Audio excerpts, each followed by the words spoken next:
Ciao a tutti ragazzi, vi saluto, mi chiamo Amor e vi sto parlando da Torino. Allora, come noi abbiamo sempre ribadito, riguarda la causa della comunità senegalese che vive qui in Italia. Allora, siamo sempre qui a orientare, aiutare, ma anche informare la nostra comunità che vive qui in Italia. Diciamo che siamo e saremo sempre nell'ambito di questo discorso, perché proviamo sempre a aiutare, a informare, ma anche a orientare la nostra comunità senegalese, che per dire la verità hanno veramente bisogno. Allora, noi durante l'emergenza del Covid-19 siamo andati anche da diverse regioni. Allora, siamo andati in Sardegna a parlare del bonus 800 euro per l'emergenza del Covid-19 e abbiamo anche informato la nostra comunità che vive lì, Sardegna, Cagliari, Sarsari, Olbia, anche le altre città. Siamo anche andati alla regione di Campania durante anche l'emergenza del Covid-19 per parlare del bonus, diciamo, 2000 euro riguardo imprese, partita IVA che hanno il PEC attivo. Sono iscritti pure anche nel registro di commercio della regione. Allora, approfittiamo anche da lì per salutare Dauda, Eboli e tutte le città vicinanze. Penso a Castelvolturno, Caserta, anche tutta la comunità senegalese che vive lì. Allora, Dauda, noi abbiamo sentito le tue parole, il video che hai fatto, veramente ti ringraziamo. Per dire la verità, siamo sempre rimasti, diciamo, emozionati di queste parole. Ti ringraziamo e ti facciamo un applauso. Salutiamo anche tutta la comunità che vive lì. Allora, siamo sempre nell'ambito di informare, come abbiamo detto, no? Come ieri eravamo nella regione di Campania, oggi da lì che faremo un salto per andare nella regione di Puglia. Lo sapete, la regione di Puglia dove c'è le città come Bari, Andria, Barletta, Taranto, Mandria, il porto di Brindisi, Lecce, Borgo Mezzanone, ragazzi, dove lo sapete che è stato il zio Bai Giuf nei campi dei profughi a informare, diciamo, i ragazzi che sono lì. Pensiamo anche a una città come, diciamo, San Ferdinando di Puglia. Allora, mi viene anche di pensare a una città come Avetrano, ragazzi. Vi ricordate il delitto di Sara Scarsi? Mi sa che era nel 2011. Il porto di Brindisi, ma anche una città come Mesagne, che io sono stato lì a lavorare una settimana, diciamo. Allora, salaamaaleykum mbokki taalibe yi, maa ngi leen di ziar bu baax a baax a baax a baax di leen nuyu fu waaye fépp nekk ci Italie ak li ko wër. ñoo ngi leen di nuyu yéen ñëpp di leen jéggulu di leen baalawaat àq di leen xamal ne rek donc ñun dañ fi nekk pour lépp luñ mën a informer notre communauté sénégalaise rek ci luñ mën a jot wala luy seen ñu droit wala luy seen àq ak yelleef rek ñu def ko ci lépp luñ ko mënee ba fu waay nekk rek li ciy sapaar nga jot ci. Alors démb ñoo ngi woon côté Napoli doon ziar suñu grand bu fa nekk Daouda di ko jégguluwaat di ko ndokkeel tamit. Gis nañ kàddu yi mu yëkkati jëmale ko ci ñun ak ñu mel ni Baye Diouf ak grand Mamadou Tall. alors loolu rek mooy objectif bi. ñu ngi lay sant bu baax di la gërëm, donc sincèrement kontaan nañ bu baax a baax ci kàddu yi. alors tey nag bu ñu jógee Napoli demoon nañ région bu mel ni Sardegna ci biir Covid bi, demoon nañ aussi Napoli. alors tey dafa am benn loo xamante ni donc c'est exclusivement destiné à la région de Puglia. alors ñu wax ko région de Puglia bu ñu ko waxee mooy dëkk yu mel ni ay Bari, Lecce, Taranto, Brindisi, Barletta, Andria, alors Borgo Mezzanone, diciamo ñu dëkk yooyu yëpp ci lañ bokk rek mooy région Puglia. alors région Puglia nag dafa am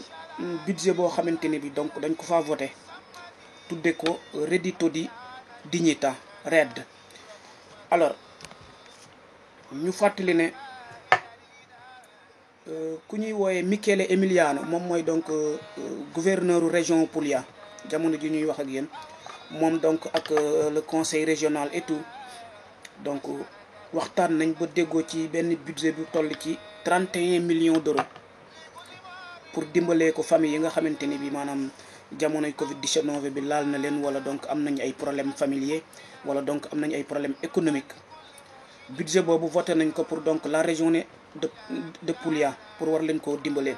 mais nag am na ay critères dinañ leen ko leeral tey ak nan ak nan ngeen di def ba jot ci loolu surtout mbokk taalibe yi nga xamante ni bi ay sénégalais lañ te dëkk région Poulia. alors ginnaaw bi nga xamante ne bi voté nañ budget boobu muy 31 millions d'euros jëm ci famille yi fa nekk nucléo familiare yi nekk foofu noonu ak képp koo xamante ne bi dëkk nga fa rek tey loolu lañ leen bëgg a leeral concernant budget boobu ñan ak ñan ñoo ci mën a jot ak nan la ñuy def ba jot ci. ñuy fàttali ne budget boobu kuñ ko nangul mbaa ku ko dugal ba nangul la ko dinañ la ko fay pour 500 euros ci lu mat at mais nag am na ay critères yoo xamante ne bi région Poulia da ko cee dugal te moo ngi concerné képp ku nekk ci région Poulia nag ak dëkk boo mën di nekk rek am nga accès ci budget boobu. ñu fàttali ne ay mesures de soutien la jëm ci ñi xaw a faible nucléo familiare yi amut doole mbaa ñi nga xamante ne bi jotuñu woon a maanaam bokk ci li ñuy wooye reddito di emergenza non excusez-moi reddito di cittadinanza bi nga xamante ne bi ñu ngi koy versel gars yi chaque weer ci seen carte yi.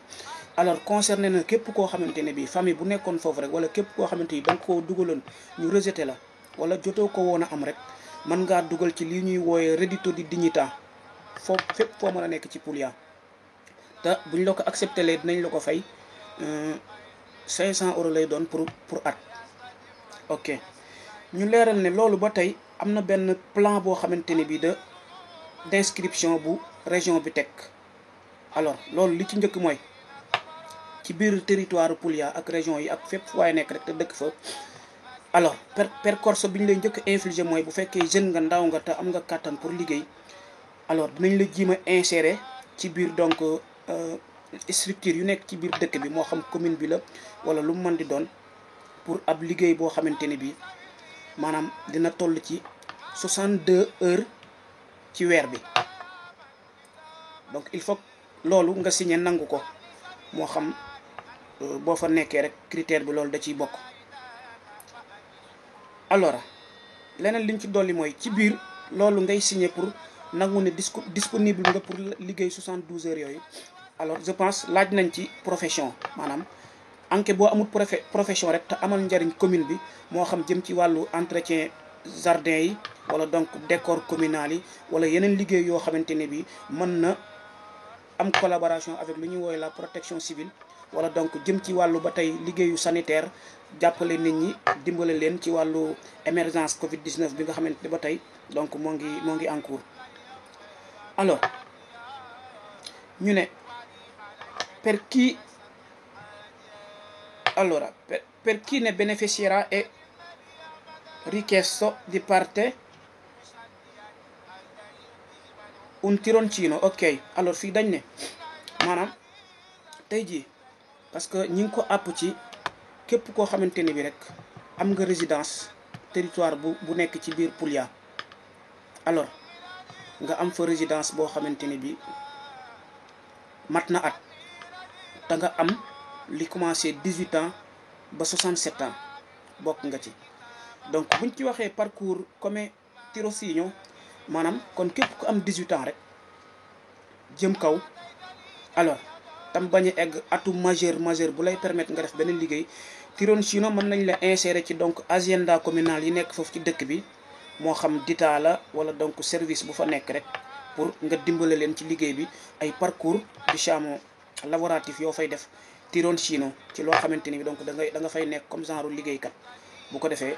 dinañ la mën a fay loolu ginnaaw bu ñu la ko nangulee pour at chaque weer 500 euros. te loolu aussi ay parcours la formatif yoo xamante ni bi jëm ci ay liggéey la moo xam donc office public ya fa nekk la ci biir territoire Poulia wala donc azienda ya fa nekk parce que tironcino pratiquement mooy ñi nga xamante ni bi seen contrat tironcino lay doon ak fi seeni at toll 18 ba ay 24 wala ba 20 ans. donc nga mën a insérer wu ci office yooyu noonu di leen jàppale ci liggéey bi mbaa di leen dimbale lu mel ni xeetu politicien bale wala leneen lu mu mën di doon rek ginnaaw bi nga xamante ni bi accédé nañ loolu parcours boobu il faut nga nangu ko te liggéey boobu dina toll ci 62 heures ci weer bi donc daanaka du doon lu jafe. wala ba tey aussi am na yeneen critères yoo xamante ne bi nee nañ il faut donc nga adhérer ci lu ñuy woowe activité de citoyenneté maanaam ci biir dëkk ba connaissez à l'emergenza sanitaria Covid-19 maanaam waxoon nañ ko lu mel ni activité yoo xamante ne bi commune bi wala donc assistante sociale yi mën lañ la jël sant la benn liggéey ginnaaw bu ñu la ko nangulee ci sa nucléo familial war nga nekk unique ne la donc lii ak lii lañ lay sant soit entretenir jardin yi wala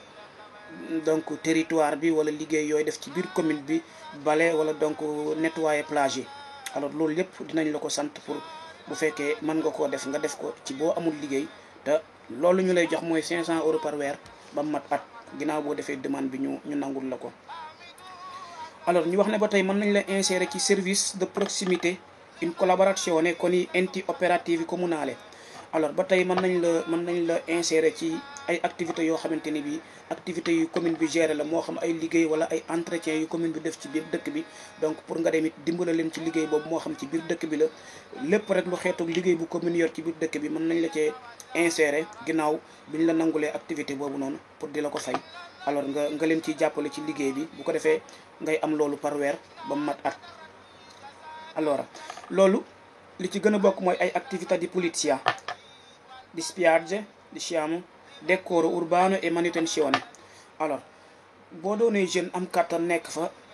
mën nañ la sant ay activités yoo xamante ni donc ay bale lay doon maanaam bale mbedd mi plage yi tali yi donc diciamo lieu yi nga xamante ne bi amal na commune bi moo ko géré tam amal leen njariñ jardin yi plage yi ak ay liggéey yoo xamante ni bi ay manutention la. ok léegi leneen liñ ciy dolli mooy jëm ba tey ci bonus boobu ñuy woowe RED nee nañ a chi aspetta il reddito di dignità maanaam kan moo ci mën a bokk. alors nee nañ képp koo xamante ne bi single nga yow donc da ngaa dëkk nga am ISEE ordinario non superiore a 9360. alors single mooy ki nga xam ne yow da ngaa nekk ci biir région Puglia ak fu mu mënti nekk bu fekkee yow donc yaa dëkk. alors boo amee ISEE boo xamante ne bii matut 9 eggut ëpput 9360 ëpp ko rek mën ngaa dugal ci bonus boobu. nee nañ ba tey ISEE boobu bu ñu fàttali mbokk yi ISEE moom la ñu woowee indicatore superiore économique équivalente maanaam moom la ñuy nattee xayma sa économie fan la toll maanaam ci at mi ak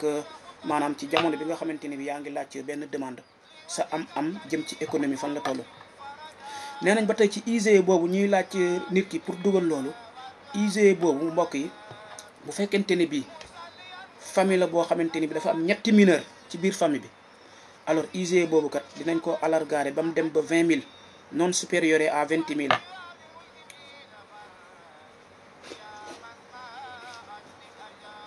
alors bu fekkee famille la boo xamante ni am na ñetti mineur maanaam am na ñetti tout tànk yoo xamante ne bii amaguñu 18 ans ba keroog ñuy am 18 ans rek matalaguñ ko donc ISEE boobu dinañ ko yokk ba mu nekk 20 000 yokk gi it mooy maanaam bu mu mat 20 000 bu mu ëpp 20 000 bu fekkee famille la bu am ay componente diciamo minorenne yi bu mu ëpp 20 000. voilà bu fekkee famille la it boo xamante ni bi au moins donc nucléo familiar bi mat nañ au moins 5 personnes ba tey ISEE bi it ñu ne bu mu dépassé 20 000 pour nga mën a am accès ci RED ba mu ñuy joxe région Puglia mu toll ci 500 euros par weer pour 12 mois. alors leneen liñ ci boole it dina lañ ko leeral mooy li ñu wooyee patrimonio immobiliare ak patrimonio mobiliare leeraloon nañ leen ko. alors patrimonio immobiliare waxoon nañ leen ko moom mooy patrimoine boo xamante ni bi dafa jëm ci sa am jëm ci maanaam kër daamar wala lépp loo xamante ni bi rek da nga koo am. nee na bu fekkee ci biir ISEE bi ki koy dugal da ngaa yor lu ñuy wooyee patrimonio immobiliare kër oto daamar wala lu mu mën di doon nee nañ patrimoine boobu kat bu mat 30 000 euros maanaam ISEE bi bu fekkee donc ñu ngi koy calculer wala rek patrimoine boobu bu mu mat 30 000 euros. alors patrimonio anche mobiliare mooy patrimoine boo xamante ni dafa jëm ci sa xaalis boo am maanaam xaalis boo xamante ni liquidité la nga am ko ci banque wala mu nekk fenn wala mu nekk ci sa compte. nee nañ patrimoine boobu kat bu wërta supérieur 15 000 maanaam wërta ëpp 15 000 ngir ñu mën laa accéder donc ci nga bokk ci bonus boobu noonu. nee na ba tey ci biir patrimoine boobu nga xamante ni bi moo jëm ci sa xaalis boo am ci compte banque wala boo réservé fenn wala boo épargne fenn. nee na bu fekkente ne bii maanaam famille lañ yoo xamante ni ba tey am na ay mineur ci biir, ñetti mineur, mën nañ koo yokk ba bu mu passé it 20 000, bu mu passé 20 000 ba tey. ok bu fekkee am nay mineur ci biir nee na bu mu passé 20 000 ngir nga mën a am accès ci loolu. ba tey it bu fekkente ne bii famille bi au moins mat nañ 5 personnes nucléo familiare bi ba tey ba mu ëpp ba tey it 20 000. maanaam ni ngay calculer donc sa valeur patrimoine mobilier ak immobilier sa am daal jëm ci ay banque wala dara. bu dee famille la boo xamante ne bii am na ñetti mineur, xale yu amagul 18 ans ñu ne donc bu mu ëpp 20 000 noonu lañ ko waxee. bu fekkente ne bii nag IG la normal rek koo xamante ni peut-être yow dong yow yaa dëkk single nga, nee na sa patrimoine mobilier bu mu mat 15 000. donc kon xam naa mbokku taalibe yi bëri yi nekk foofu dinañ ci mën a bokk. leneen liñ ci dolliwaat rek mooy bu fekkee famille bi ba tey dañoo am ay mineurs yoo xamante ni ay xale lañ nekk ci biir famille bi amaguñu 18 ans, alors ba tey bu mu mat 20 000. bu fekkee ba tey mat nañ juróomi nit it bu mu egg 20 000 boobu. alors patrimoine mobilier nag moom mooy sa xaalis rek compte banque yi daal li ci nekk bu mu mat 20 000 boo amee ay tout tànk yu tolloog ci ñetti nit. wala bu fekkente ne bii ba tey maanaam famille bi ëpp nañ juróomi nit wala ñu mat ko bu mu egg foofu. alors ñu leeral ne RED boobu te ñu voté ko pour région Sardaigne ñan ñoo ci mën a am ak ñan ñooy def ak yan réquisites yi lañ ciy laaj ginnaaw bi ñu leen leeralee jëm ci IG bi nga xamante ni mënu cee ñàkk. alors nee nañ képp koo xamante ni bii say at commencé na ci 18 ba 67 ans mën nga cee bokk. te nga am résidence Poulia fu mu mën na doon ci région Poulia rek nga am résidence boo xamante ni au moins mat na at mën nga cee bokk. te it nga disponible ci parcours yi ñu la waxoon de formation yi ñu lay defal pour Tironcino boo amee 18 ans jëm kaw ñu mën laa insérer ci yenn détails yi wala agenda yi wala donc yenn structures communales yi nga leen di jàppale ci liggéey bi. nee na loolu il faut nga joxe ci sa disponibilité. xam naa Tironcino moo tax ñu àpp addi ci 18. alors ñi passé 18 jëm 67 ans yi ba tey am na ay liggéey yu ñu leen di exiger ci bu amee disponibilité ñoom it ñu koy def pour ñu mën leen koo jox. te loolu liggéey boobu nee nañ durée bi yëpp dina toll ci 62 heures mensuelles maanaam loolu daanaka yomb na. donc critères yi wax dëgg fa yàlla kon yomb na pour mbokki taalibe yi nekk foofu donc mën a jot ci bonus boobu. alors fi ñuy tëjee ak jeexale ko mooy loolu ñuy wooyee reddito di dignità comme ni ñu ko waxee woon mbokk taalibe yi ba tey nee nañ famille boo xamante ni bi rek yaa ngi jot reddito di emergenza mënoo cee bokk. ñu leeral loolu mu leer. donc kon boo xoolee ñi ñu ko jagleel mooy ñi mëntoon a am accès ci reddito di emergenza bi moo xam yow dong yaa dëkk wala nucléo familiare bu ci mëntoon a am accès rek critères yi ñu wax ci IG beeg patrimoine immobilier beeg mobilier beeg yëpp rek da nga disponible it ba tey ci boo nekkee ci at yi ñu wax 18 ba 67 ans nga mën a disponible pour buñ la soxlaa liggéey ci commune bi wala dara nga mën a dem jàpp ci liggéey boobu. te liggéey boobu mettiwut nee nañ 62 heures lañ lay laaj ci weer wi kon yomb na. alors liñ ciy dool rek mooy nee nañ demande yi kat pour fonds boobu ñu dégager ci région Poulia ak fépp fu waay nekk ci Poulia ginnaaw boo amee IG bu baax ak disponible ci parcours de formation yi ñu lay defar pour jëm ci nga dimbale commune yi ci seen liggéey ak leneen lu xeetoog communes yi nekk foofu te soxla la. wax nañ ko. alors nee nañ soxla nañ IG boo xamante ne bi IG bu ordinaire la bu baax boo xamante ne bi IMS ñoo la ko délivré. alors nee nañ IG boobu kat boo ko amee di nga dem ci CAF yi ñoo la ko fay defal wala patronato yi ñoo lay defal demande yi wala patronato yi. boo mënee def demande bi yow sa bopp man nga am na link boo xamante ni commune bi ubbi na ko pour nga def foofu demande yi boo fa enregistré woo pour envoyer liñ lay laaj yëpp. boo ko mënut boo demee ci CAF yi fépp foo nekk rek ci région Poulia boo demee ci CAF yi mën nañ la koo defal.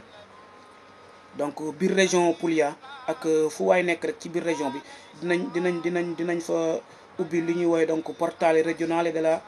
regione Puglia nga collegare donc ci link boobu pour mën koo dugal. boo ko mënta dugal nga dem ci CAF yi wala patronato yi ñu defal la ko. nee nañ datu demande yi dina commencer le 29 juin lundi ginnaaw suba incha allah à 14h donc fépp waaye mën a nekk ci Poulia rek te critères yooyu nga am ko mën ngaa dem bindu ju gaaw bu lëndee nga wut sa IG bu baax bu lëndee nga mën a dem déposer loolu 500 € la par weer pour 12 mois ginnaaw bi nga d'accord ci ne buñ la soxlaa liggéey bu mu mënti doon di nga ñëw jàppale leen ci moo xam am nga formation bi moo xam amoo ko jëm ci donc li ñuy woowe ay percorso di formation ak li ñuy woowe tironcino. ok alors ñu fàttali rek ba tey ne kuy xamante ni bi rek yaa ngi jël reddito di diciamo cittadinanza mënoo dugal loolu. alors kon ñi concerné mooy ñi mëntoon bokk ci catégorie reddito di emergenza moo xam yow dong yaa dëkk wala famille la donc dem leen ngeen defar lu IG yi mbokki taalibe yi bu lëndee ngeen dem dugal loolu ci caf yi wala online ginnaaw bi ngeen amee réquisites yëpp incha allah ñu ngi leen di sant di leen gërëm jërë ngeen jëf.